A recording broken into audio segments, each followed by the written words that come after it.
Viola Borealis, c'est le plus récent opus de l'altiste bien connu à Montréal, que j'aimerais que tout le monde connaisse à travers la planète, là. Marina Thibault. Bonjour Marina. Bonjour, merci de m'accueillir aujourd'hui. Comment s'est passé le concert hier à Victoriaville avec Nicolas Ellis et l'Orchestre de l'Agora? C'était fantastique. On s'est retrouvés tout récemment pour une répétition devant des enfants, ce qui était vraiment merveilleux. Ça nous a donné plein d'énergie. Et ensuite, on a pris la route pour Victoriaville et c'est un public très, très, très chaleureux. On sent que les gens ont soif de concerts en présentiel. Euh, Et nous aussi. c'est fou, hein, ce Donc, qu'on a c'était vécu vraiment là. un plaisir. Puis Nicolas, ben, il est tellement bon avec le public. Ouais. Il les a charmés complètement avec ses petits dialogues entre les pièces. Puis on a pu vendre Viola Borealis pour la première fois après le concert. Donc là, les gens faisaient la file pour avoir nos signatures. Puis on a pu Wow. rencontrer certaines personnes. Donc c'était vraiment très satisfaisant. Un beau moment. Alors justement, parlons-en. C'est ton troisième album. Oui, premier avec orchestre par contre. C'est comme un milestone. Pierre C'est Blanche. vraiment, ça a été une expérience extraordinaire à enregistrer. On a eu tellement de plaisir. On va voir des petites vidéos promotionnelles où est-ce qu'il y avait une caméra cachée là, qui nous filmait toujours quand on était en train de rire puis d'être juste en fou rire, là, très, très, très souvent. Donc, ça a été vraiment un plaisir. Moi, j'ai choisi ces collaborateurs vraiment par exprès. Je ne pouvais pas m'imaginer faire ce projet-là sans l'Agora puis sans Nicolas Ellis. Marina, Oui, il y a une thématique sur ce. Évidemment, le titre est évocateur. Alors, j'aimerais que tu élabores un petit peu là-dessus. oui, en fait, c'est la musique qui est qui met en valeur des compositeurs nordiques. On essaye d'assumer un peu plus notre nordicité en tant que Canadien, c'est de plus en plus à la mode. Mais il y a plusieurs compositeurs qui se sont inspirés de la forêt boréale. On sait que Telemann, c'est un grand amoureux de la nature. Et puis, Peteris Basque est en fait un militant pour les causes climatiques. Vraiment, il prend ça à cœur énormément. Puis c'est au cœur de ses œuvres. À un moment donné, spécifiquement dans le concerto pour alto, c'est un cri d'appel à l'aide à la nature. En fait, c'est pas les cris du cœur qui sont très passionnels de personne en personne, c'est vraiment pour la planète. Et les deux œuvres de Melody McIver, c'est en fait des premières. Et puis, ben, c'est sûr que l'histoire derrière est au sujet du génocide dans les pensionnats autochtones, mais ces deux œuvres plus particulièrement aussi font face à l'état critique dont est notre planète en ce moment. Mais juste prononcer le titre de ces deux œuvres-là, c'est presque un tour de force, là. Niche, Ningod Wasui. Ça Elle veut était seulement dire 2 et 6. Ah, Numéro 2 et numéro 6. bien Mais aussi. j'ai eu un cours avec Mélodie pour bien les prononcer. Et pourquoi choisir Peter Basks? Ah, ben, Pedro Vaz, pour moi, c'est de la musique bonbon. Quand on pense souvent à la musique moderne pour alto, euh, des fois, les gens ont peur, là. Mais pour le Pedro Vaz, ça fait presque musique de film. C'est très, très, très... c'est comme un baume sur le cœur. C'est vraiment très tonal. Mais il y a une richesse, il y a une profondeur, étant donné qu'il est contrebassiste. Puis moi, c'est vraiment ça qui m'attire. C'est toute la richesse dans les basses, les couleurs qui vient vraiment tirer de la basse toujours. Moi, je suis une grande fan de sa musique. Je suis tombée en amour avec son concerto pour violon il y a longtemps. Puis dès que j'ai su qu'il y avait un projet de concerto pour alto, j'ai tout de suite été en contact avec lui et j'ai pu voir l'œuvre se transformer de manuscrit en manuscrit, de version en version. Et Quand il même. m'a autorisé à utiliser des extraits, dans le fond, de la toute première version. Donc, malgré que c'est le deuxième enregistrement de cette œuvre-là, Mhm. il est déjà différent du premier. On va regarder un petit peu la pochette parce qu'elle est vraiment euh, Alors, vraiment bien représenté, là. Franchement, Marina, c'est superbe comme photo.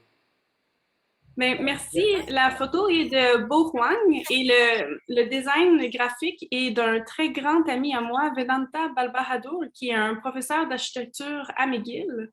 Wow. Et il fait beaucoup de design, puis on a vraiment une passion les deux pour les vinyles, pour les pochettes. Souvent, on fait les magasins ensemble, puis on étudie toutes les pochettes ensemble. Puis là, ben, c'est un grand rêve pour moi de travailler avec lui sur ce projet-là. Puis j'espère qu'on aura d'autres, puis la prochaine fois, on va faire un vinyle. Ah ben oui, évidemment.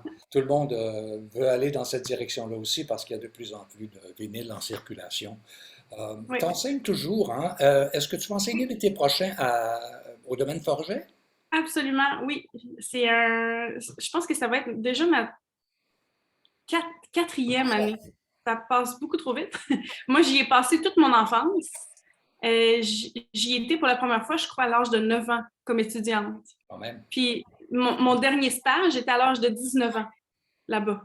Donc, j'y ai passé, j'y ai joué beaucoup aussi en tant qu'artiste invité. Puis là, de revenir comme professeur, c'est vraiment un privilège absolu. Faut dire que Pendant mes pauses, je peux aller voir ma famille dans Charlevoix. ouais. Tu viens de quel endroit dans Charlevoix, exactement? Ma mère vient des Éboulements OK? et mon père de Baie-Saint-Paul. Donc, dans le fond, en toute honnêteté, là, des fois même, je peux juste aller dîner chez ma marraine ou on sont comme à côté, à 15 minutes. Mais si tu vas à Québec, par exemple, tu vas faire un tour, ça prend 1 heure. Ben là, on va tout de suite à Alma. C'est un horaire un peu fou Ah oui. après le concert. Mais j'ai certainement de ma famille qui vont venir à l'Anglicane ce samedi.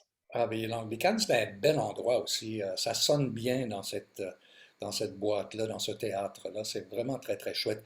Tu as déjà enseigné Absolument. dans l'Ouest, hein? T'as UBC? Oui, moi, je suis encore basée à Vancouver OK.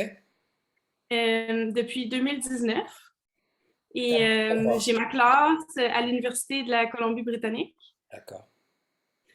C'est ça. Je ne savais Puis pas que c'est tu ça, habitais j'ai là-bas. Pardon? Je ne savais pas que tu habitais là-bas parce que tu étais dans les conversations. À un moment donné, on parle de toi. J'ai toujours l'impression que tu étais comme revenu de l'université, mais si tu me dis que tu es encore là, super. Alors, tu as quoi? Oui, Quelle j'y suis charge? encore. C'est une super belle charge. J'ai 10 élèves dans ma classe, puis je m'occupe aussi de certains quatuors à cordes. Puis ça, c'est une grande passion pour moi, la musique de chambre. Hmm. Puis ben, on a toujours un pied à terre ici à Montréal parce que j'y retourne jouer ben, beaucoup là, au Québec, puis Ouais, dans l'Est du ça. Canada. Donc, c'est très cher pour nous ici, Montréal. C'est sûr qu'on reste très attachés. Marina Thibault, parle-moi de ton instrument. Oui, c'est un tout nouvel instrument par Gordon Kerr, ce Ah, qui est un luthier qui travaille chez Bears à Londres. Et puis, j'ai pu essayer un de ces instruments lorsque j'étais à Londres, j'étais enceinte de mon premier bébé à ce moment-là. Puis, je suis vraiment tombée en amour solide avec un de ces instruments, mais il était déjà promis à quelqu'un, je pense, l'artiste principal d'un orchestre ah oui. en Norvège. Donc là, j'étais un peu fâchée qu'il me le montre parce que moi, Ben oui. j'avais l'impression qu'on me présente comme l'amour de ma vie, mais finalement, qui n'était pas disponible. Euh, Puis, en fait, on est resté en contact. Puis, à un moment donné, il me dit qu'il y en avait un autre de près. Mais là, à ce moment-là, j'étais enceinte de mon deuxième. Donc là, je ne pouvais pas justifier une dépense Mhm. extra comme ça, parce que même si c'est un alto moderne, c'est quand même beaucoup de sous. Donc, Ben oui, ouais. c'est après là, que j'ai eu mon emploi à UBC que ben, c'est ça, j'ai pu faire cette acquisition. Puis, il me l'a envoyé par la poste pendant la pandémie. Il est comme arrivé Oh un là là. cercueil chez nous. Est-ce que Euh, c'est le violon qu'on peut voir sur la pochette de l'album? Oui, mais là, c'est sûr que l'alto est un petit peu en dégradé, là, mais en effet, oui, c'est la volute de mon nouvel instrument par Gordon Kerr. 2020, c'est la plus belle chose qui s'est passée en 2020, je peux vous assurer. Alors, la sonorité par rapport à ce sur quoi tu jouais avant, Oui. c'est quoi? C'est la subtilité, c'est dans la subtilité la différence? En fait, la plus grosse différence, c'est que je me sens confortable sur Ah, cet instrument-là. Parce que l'alto, c'est pas comme les violons ou les violoncelles ou est-ce que Stradivarius a vraiment fait des dimensions mhm. parfaites pour l'acoustique de l'instrument. À l'alto, si on veut que les proportions soient gardées, ce serait tellement large que ce serait injouable sur une épaule, dans le fond. Mhm, Donc là, ben, les luthiers se voient toujours à faire des compromis dans les gabarits. Puis ça fait vraiment que c'est un instrument imparfait, puis moi, c'est pour ça que je l'aime. mhm. Parce que ça crée sa sonorité dans les aigus un peu plus Ouais. ben, comme ensoleillés ou même des fois vinaigrés, puis dans les graves super terreux. Puis ben, c'est sûr que des fois, pour la projection, ben, il faut travailler plus fort. Donc, il faut être très, très, très confortable. Puis cet instrument-là, c'est ce qui me donne, c'est ergonomique, je me sens bien, je me sens comme dans un spa. Parce qu'il faut toujours faire attention. Quand vous êtes, par exemple, deux solistes sur scène, c'est facile d'enterrer ton instrument, tu sais.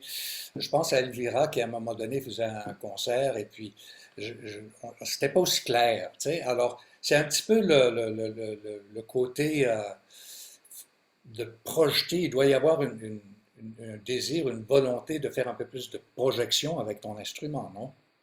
Oui, absolument. Étant donné que l'instrument est imparfait, il faut vraiment trouver un instrument qui est optimal à ce niveau-là. Puis, ça ne sera jamais idéal, mais il faut trouver qu'est-ce qui fonctionne pour nous. Puis ensuite, ben là, c'est sûr que c'est une question aussi d'adapter son jeu. Puis des fois, de salle en salle, il faut changer certains paramètres on the fly au test de son, là.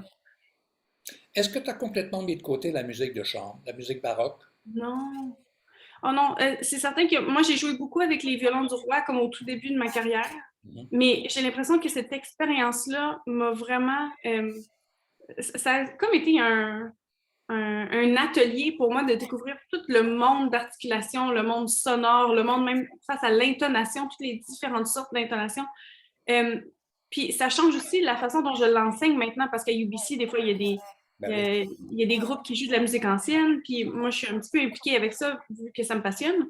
Mais c'est certain que moi, je continue de jouer du bac, puis j'ai opté maintenant pour une approche plus hybride, c'est-à-dire que je suis consciente des mouvements historiques et puis des techniques, des instruments, ou tout ce bel univers-là. Mais moi, je le fais tout sur mon équipement moderne. Fait que dans le fond, un peu à Alexandre Tarot ou Jean-Guyenne Keras, que eux, ils croient vraiment, dans le fond, au À la progrès modernité des de la chose. instruments. Exactement, parce que l'instrument a progressé pour pouvoir jouer dans des grandes salles, C'est ça. pour pouvoir projeter, justement. Tu sais. Puis moi, ben, c'est sûr que maintenant, je ne peux plus jouer du bac comme je le jouais avant mon expérience avec les Violons du Roi. Mais tu es autant comblé par la musique baroque que tu l'étais avant.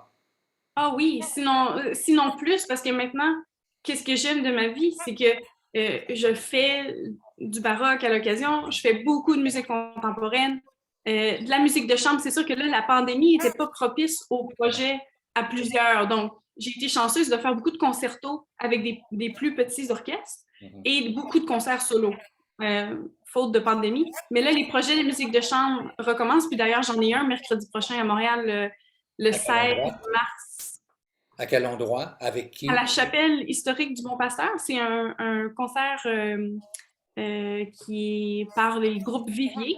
Et puis, le concert s'appelle Mycéo. C'est avec le duo R et moi-même. Et puis, on va créer deux œuvres. Une œuvre de Melody McIver, qui est sur l'album Viola Borelli. C'est une œuvre différente pour saxophone, percussion et alto. Ouais. Et Anna Sokolovic aussi a fait un arrangement d'une œuvre qu'elle avait déjà écrit, Shower Songs. Donc, l'arrangement est pour nous, ça va être un arrangement inédit. Et je vais jouer ma pièce préférée au monde, Naturale de Berio, Luciano Berio. C'est incroyable comme œuvre. Ça vaut D'accord. le détour. Wow. Alors, il faudra aller voir ça. Il faut aller à la chapelle la semaine Oui, prochaine. Mais oui. toi, ça continue. Là. Le 12 mars, tu es à l'Anglicane à Lévis.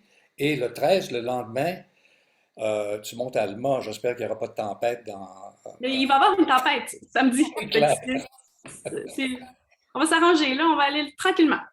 Marina, c'est toujours un plaisir de jaser avec toi. Encore une fois, félicitations pour ton troisième album, Viola Borealis, avec des œuvres que j'ai très hâte d'entendre parce que je dois avouer que je ne l'ai pas encore écouté.